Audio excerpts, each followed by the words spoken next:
We know that 20 homes or around 20 homes were damaged and at least 5 people were hurt. So again, started about 9:15 yesterday morning on Evans Air Drive. That's just off of Lindbergh and Old Halls Ferry Road. That's also where Mercedes McKay is.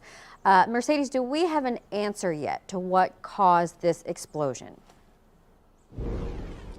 Michelle, we do not. It's the biggest unanswered question at this point in time. That's still what St. Louis County Bomb and Arson and Spire are still trying to piece together. What exactly led to this explosion that damaged or destroyed 20 homes and injured 5 people? This morning, we do know 3 of those people are still in the hospital. 2 are in Mercy's burn unit. 1 is an 18-year-old. Now, the only silver lining in all of this is that no one lost their life in this destruction. And when you look at this damage behind me here, you guys, that is pretty hard to imagine. Take a look here. This home is completely leveled. You can still see a little bit of smoke. And this morning, my photographer and I, we're still standing on debris. There is still debris all over this neighborhood. Take a look at this video 5 on your side got from a neighbor's Ring camera showing the moments that explosion happened.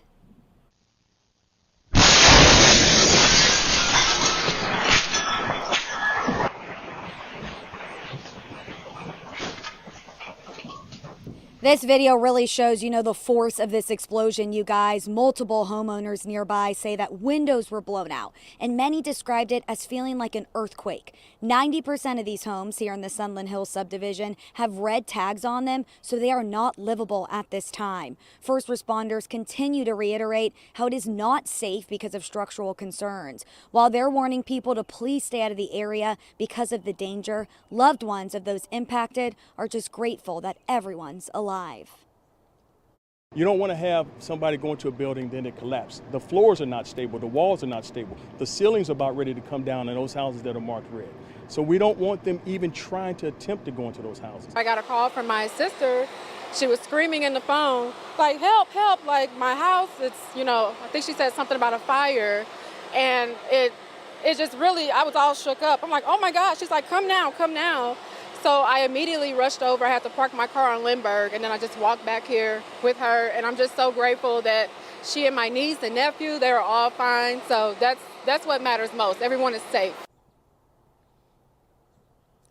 That is really what matters most because, again, Rennie and Michelle, y'all were on the desk yesterday. I was here in this exact spot. I was here for hours yesterday, and still this morning, now that it's daylight, seeing this destruction that I saw yesterday is still hard for your eyes to comprehend. But now the road to recovery for these neighbors is beginning. And of course, like we always see in these types of devastations, the St. Louis community is coming together as one. So if you want to help these impacted neighbors, the Blackjack Fire Protection District is accepting donations, toiletries, food, anything you can give at this time. These neighbors have a long road to recovery. And as always, we're thinking and praying for those people in the hospital as they make way for recovery. Live in North County, Mercedes McKay, 5 on your side. Thank you, Mercedes. This morning, a Walmart not far from the blast is back open. It was evacuated right after the explosion. Florissant police say inspectors checked the store for structural damage. One man tells 5 on your side he rushed to the store to check on his niece. When I heard the explosion, I came outside and my friend, I seen a cloud of smoke just coming from everywhere. And then I got a text from her. She said that they was making them evacuate because they heard an explosion in the building. So it was my concern to check on her safety, make sure everything, she was okay and everything. Now, this is what employees saw when they left the building. They waited in the parking lot for nearly 90 minutes until they got the all clear sign. In the middle of all the chaos, a local food truck owner took it upon himself to bring a little hope to a pretty devastating situation.